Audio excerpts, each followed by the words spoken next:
رب العزت کے لیے ہم گوشہ نشین ہو جائیں، عزلت نشینی اختیار کریں زندگی میں۔ یہ صرف صوفیہ اکرام، اولیاء کاملین، فقراء، درویشوں کے لیے نہیں، میں سمجھتا ہوں ہر مسلمان کو ایسا ایک بار کرنا چاہیے کہ وہ دنیا کی گہما گہمی سے اپنے آپ کو روک لے اور کچھ مزیدار چیزوں سے اپنے آپ کو دور کر دے اور اپنے اس نفس کو سزا دے۔ ہو سکے کسی ایسی جگہ پر چلے جائیں جہاں کسی کی رسائی نہیں ہوتی ہو، ہمارے رشتہ دار، دوست، احباب، اقربا، ان سب سے ہماری ملاقات نہ ہوتی ہو، ایسی جگہ پر اگر وہ 3 دن ہی کم سے کم عادت ڈال لے تو یہی تو ہے جو صوفیہ کرام مجاہدے کرتے تھے، ان کے چلے ہوتے تھے۔ عزیزان محترم، ہمیں آج دے دی گئی ہے اس طرح کی چیز پابندی لگا کر کے، تو اس کو کیوں ہم اچھائی میں استعمال نہ کریں؟ 2 چیزیں ساتھ میں آ رہی ہیں، ایک لاک ڈاؤن ہے اور دوسرے رمضان المبارک ہے۔ جب ہم عام دنوں میں بھی رہتے تھے تو رمضان میں بہت ساری برائیوں سے بچ جاتے تھے، الحمدللہ، کھانے پینے اور نگاہوں کی خرابی سے بھی ہم بچتے تھے۔ اب آلریڈی ہمارے ساتھ لاک ڈاؤن بھی آ چکا ہے، تو یہ دونوں چیزیں مل کر کے میں سمجھتا ہوں کوئی اگر اپنے نفس کی تربیت کرنا چاہے، انشاءاللہ العزیز یہ مہینہ اس کے لیے درویشوں والا مہینہ ہے، اس کے لیے وہ قلندری لے کر کے آئے گا، وہ سلوک کی منزلیں طے کر سکتا ہے، یہ اس کے لیے بہترین موقع ہے۔ اللہ مجھے بھی اس چیز کی توفیق عطا کرے۔ صوفیہ اکرام رضوان اللہ تعالیٰ علیہ مجمعین کی بعض باتیں مجھے یاد ہیں میرے عزیزو، وہ دنیا سے دوری کے لیے اور ہر طرح کی گہما گہمی سے اپنے آپ کو روکنے کے لیے جب کسی غار میں چلے جاتے، کسی غیر آباد علاقے میں چلے جاتے، ایسی جگہ جاتے تھے جہاں کوئی پہنچتا بھی نہیں تھا۔ دیکھیں آج بھی بہت سارے اولیاء کاملین ایسی جگہوں پر آرام فرما ہے، کوئی پہاڑ کے اوپر، کوئی سمندروں کے بیچ میں، ایسی جگہ وہ کیوں جاتے تھے؟ تاکہ لوگ وہاں پر زیادہ نہ آ سکیں، ہم دنیا سے دور ہو کر اپنے مولا سے اپنے تعلقات کو زیادہ کریں۔ یہ اور بات ہے کہ ان کے وصال کے بعد اللہ نے ان کی محبت پوری دنیا کے دلوں میں ڈال دی، لوگ جوق در جوق آج ان کے پاس جاتے ہیں۔ حضرت خواجہ رکن الدین تولا رحمۃ اللہ تعالیٰ علیہ کے متعلق میں نے سنا تھا، یہ بڑے پائے کے بزرگ ہیں، سرکار خواجہ بندہ نواز گیسو دراز رضی اللہ تعالیٰ عنہ کے زمانے کے۔ یہ عبادت میں مصروف رہے اور ایک غار میں جا کر اکڑوں ہو کر بیٹھ گئے۔ اکڑوں کہتے ہیں دونوں گھٹنے اٹھا کر پنجوں کے بل بیٹھ جانا، یعنی پنڈلی اور ران دونوں ملی ہوئی ہو، اس طرح سے اکڑوں بیٹھ جانا، اور اس طرح بیٹھے رہے، ذکر الہی میں مصروف رہے۔ یہ روایت بیان کرنے والوں نے فرمایا ہے کہ تقریباً اس کیفیت پر آپ کے 11 سال گزر گئے تھے، 11 سال گزرے تھے۔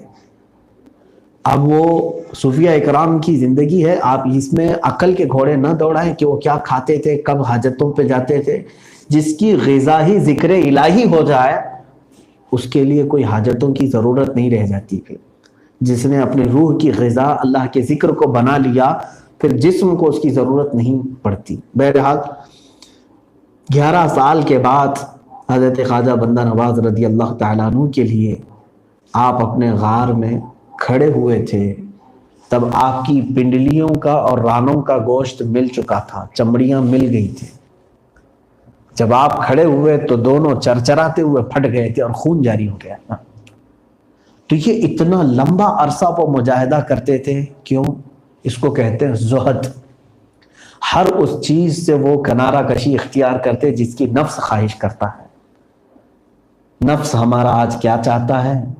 عیاشی چاہتا ہے، آرام پسندی اس کو چاہیے، اور اولیاء کاملین ہمیشہ اسے مشقت دینے کی کوشش کرتے تھے، اس لیے کہ مشقتوں سے ہی یہ نفس صحیح ہو سکتا ہے۔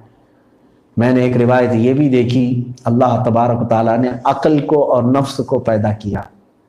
عقل عزت والی چیز ہے اور نفس کے اندر غرور ہے، تکبر ہے، میں پن ہے۔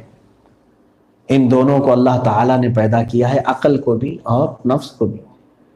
تو رب تبارک و تعالیٰ نے سوال فرمایا عقل سے کہ اے عقل بتا تو کون ہے، میں کون؟ عقل نے کہا انا عبدک وانت ربی، اے اللہ میں تیرا بندہ ہوں اور تو میرا رب ہے۔ اللہ تبارک و تعالیٰ نے اسے عزت بخشی کہ عقل کو عزت، اسی لیے جس کے پاس عقل ہے وہ عزت والا ہے۔ بے عقل کی کو پاگل کہا جاتا ہے۔ نفس سے پوچھا گیا اے نفس تو کون ہے اور میں کون ہوں؟ تو جواب یہ ملا، نفس نے کہا انا انت انت، میں ہوں تو ہے۔ یہ ہے غرور اور تکبر نفس کا۔ تو حکم ہوا کہ اسے آگ میں رکھا جائے، اسے مشقت دی جائے۔ 100 سال تک اس کو آگ میں رکھا گیا نفس کو، پھر اسے باہر نکالا گیا، پھر پوچھا گیا کہ تو کون ہے اور میں کون ہوں؟ نفس نے پھر کہا انت انت انا تو ہے اور میں ہوں۔ تو پھر حکم ہوا رب تبارک و تعالیٰ کا کہ اس کو بھوکا رکھا جائے، نفس کو 100 سال تک نفس کو بھوکا رکھا گیا۔ اب اس کے بعد پھر نفس کو پوچھا گیا، تب نفس نے اقرار کیا تو میرا رب ہے اور میں تیرا بندہ ہوں۔ پتہ یہ چلا، صوفیہ اکرام فرماتے ہیں کہ نفس کو اگر زیر کرنا ہو تو اسے بھوکا کر رکھو، اور اس کو ہر اس کی خواہش کے مطابق چیزیں دیتے جاؤ گے، یہ نفس اتنا موٹا ہوگا کہ بعض اوقات ایسے بھی آ جائیں گے کہ یہ اپنے رب کا بھی انکار کر دے گا۔ نفس امارہ ہی ہے جو آج کے تعصب پرست کافروں کے اندر ہے۔ آج جو کفار و مشرکین اپنے رب کو ماننے سے انکار کر رہے ہیں، ان کا نفس ہے وہ جو کبھی ہو گیا ہے، اس کی ہر پوری خواہش کو انہوں نے پورا کیا، اسی لیے ان کے ہاں کسی چیز کی ممانعت نہیں ہے۔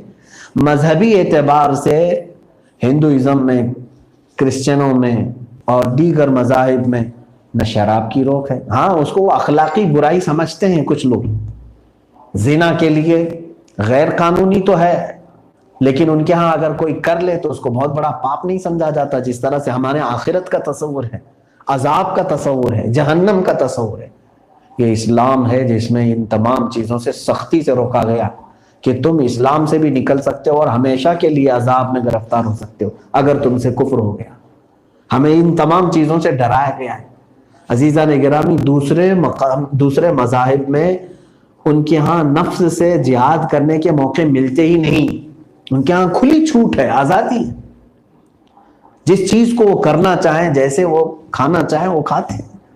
لیکن اسلام نے ہمیں راستے بتائے، ہم ہر وہ چیز نہیں کر سکتے جو ہمارا نفس چاہ رہا ہے، ہر وہ چیز نہیں کر سکتے۔ آج یہاں چل کر کے کچھ چیزوں کی مجھے اصلاح کرنے کی ضرورت ہے۔ اگر تم نے اس نفس کو کھلی چھوٹ دے دی تو وہی حالات ہوں گے جو آج پاکستان کی سڑکوں پر عورتیں آئیں جنہوں نے کہا ہمارا جسم ہماری مرضی۔ یہ نفس ہی کو کھلی چھوٹ دینے کا تو حال ہے۔ جس وقت تم نفس کو کھلی چھوٹ دو گے تو مرد بھی چند دنوں کے بعد سڑکوں کے باہر آ کر کے کہیں گے ہماری ماں ہو، ہماری بہن ہو، سب بیوی کے برابر ہے، معاذ اللہ رب العالمین۔ نفس کو جب کھلی چھوٹ دو گے، اس کی کوئی پابندی نہیں، تو یہ پھر جنگلی جانوروں کی طرح تم جینا چاہتے ہو۔ ہاں اسلام میں ہو، مسلمان ہو تو تمہیں نفس کے خلاف رہنا ہوگا۔ میں ایک بہترین بات آپ کو بتاؤں، حضرت شبلی رحمۃ اللہ تعالی علیہ ایک مجذوب بزرگ رہے ہیں، ان کے متعلق بڑی عجیب و غریب بات ملتی ہے کہ زندگی بھر اپنے آپ کو قید میں رکھے ایک جھوپڑی میں، نہ لوگوں سے ملاقات کرتے، نہ زیادہ اپنی، ہاں ایک بات یہ بھی یاد رکھیں کہ زیادہ تعریف اپنی آپ کی پسند کرنا یہ بھی نفس کی خواہشات میں سے، نفس موٹا ہو جاتا ہے لوگ جب زیادہ تعریف کرنے لگ جاتے ہیں، آدمی کے اندر غرور اور تکبر بھی آتا ہے۔ حضرت شبلی رحمۃ اللہ تعالی علیہ جس علاقے میں رہتے تھے، اس علاقے کا جو گورنر تھا، حاکم تھا، وہ بہت سخت بیماری میں مبتلا تھا، لا علاج بیماری تھی، کئی اطباء حکماء علاج کر کر کے تھک چکے تھے۔ ایک مرتبہ ایسا ہوا کہ ان کی جھوپڑی میں ایک شخص آتا تھا حضرت شبلی رحمۃ اللہ علیہ کی، جو اس حاکم کے ہاں بھی جایا کرتا تھا۔ اس شخص نے اپنے حاکم گورنر سے کہا کہ میں ایک درویش کو جانتا ہوں جو فلاں جگہ جھوپڑی میں رہتے ہیں، آپ ان کے پاس چلیں، ہو سکتا ہے آپ کی بیماری کے لیے وہ کچھ علاج دے دیں۔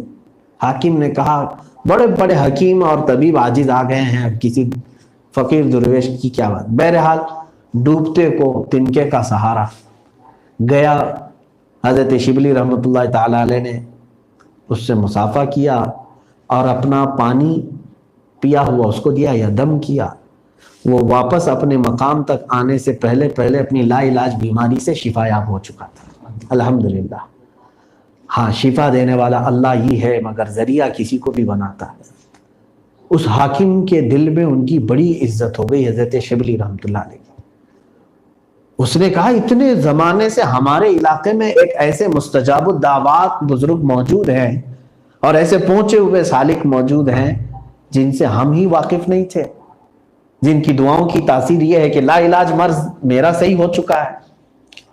تو اس نے کہا کہ سارے لوگوں کو لے جا کر کے ان کو بڑی عزت دی، بڑے تحفے دیے۔ اس کے بعد کہا کہ حضور اب آپ اس جھوپڑی میں اور اس خیمے میں نہیں رہیں گے، آپ چلے علاقے کی سب سے بڑی جامع مسجد میں آپ امامت فرمائیں گے اور پوری مخلوق آپ کے پیچھے آپ کی اقتداء میں نماز پڑھے گی۔ آپ نے بہت منع کیا کہ مجھے رہنے دو میرے حال پر، وہ نہ مانے، اصرار کیے۔ سبوں نے جب اصرار کیا تو آپ نے قبول کر لیا۔ بات مشہور ہو گئی کہ اس علاقے میں ایک بہت بڑے ولی رہتے ہیں، کامل بزرگ ہیں، جن کی دعاؤں سے، جن کے دم سے حاکم وقت کو صحت یابی ہو گئی، سب جگہ بات پھیل گئی، افواہ ہو گئی۔ دوسرے دن جمعہ کے دن بھیڑ اتنی کثرت سے تھی کہ لوگ سڑکوں پر بھرے ہوئے تھے کہ اس بزرگ کو دیکھنے کے لیے کہ کون ہے یہ اللہ والے جن کی کرامتوں کا شہرہ ہو چکا تھا۔ حضرت شبلی رحمۃ اللہ تعالیٰ علیہ جو زندگی بھر اپنے نفس سے مقابلہ کرتے رہے، کبھی شہرت کو پسند نہیں کیا، کبھی اپنی تعریفوں کو نہیں پسند کیا، تو آج آپ کو ایسا لگنے لگا کہ لوگ آج مجھے ہاتھوں پہ اٹھا لیں گے، سروں پہ بٹھا لیں گے، پلکیں بچھا دیں گے۔ یہ سب ہوتا ہی ہے دنیا کے ساتھ۔ حضرت شبلی رحمۃ اللہ تعالیٰ علیہ نے ایک ایسا کام کیا جو بظاہر ہمیں دیکھنے میں بہت برا لگتا ہے، بہت برا لگتا ہے۔ میں یہ نہیں کہوں گا کہ شرعی اعتبار سے یہ کام کیسے ہیں، کیا ہے، اس پر کچھ لوگ بات کریں تو ان کی مرضی، لیکن اولیاء وقت وہ ظاہر سی بات ہے وہ اس جہاد میں مصروف ہیں نفس کے۔ شہر کی ایک طوائف تھی، بدنام زمانہ عورت، اس کو آپ نے کچھ پیسے دیے اور ایک لکڑی دی، کہا کہ کل جب میں جمعہ میں جا رہا ہوں تو آ کر کے تم مجھے لکڑی دے دینا اور یہ کہنا کل رات تم میرے گھر یہ بھول آئے تھے یا یہ مجھے دے چکے تھے، واپس لے۔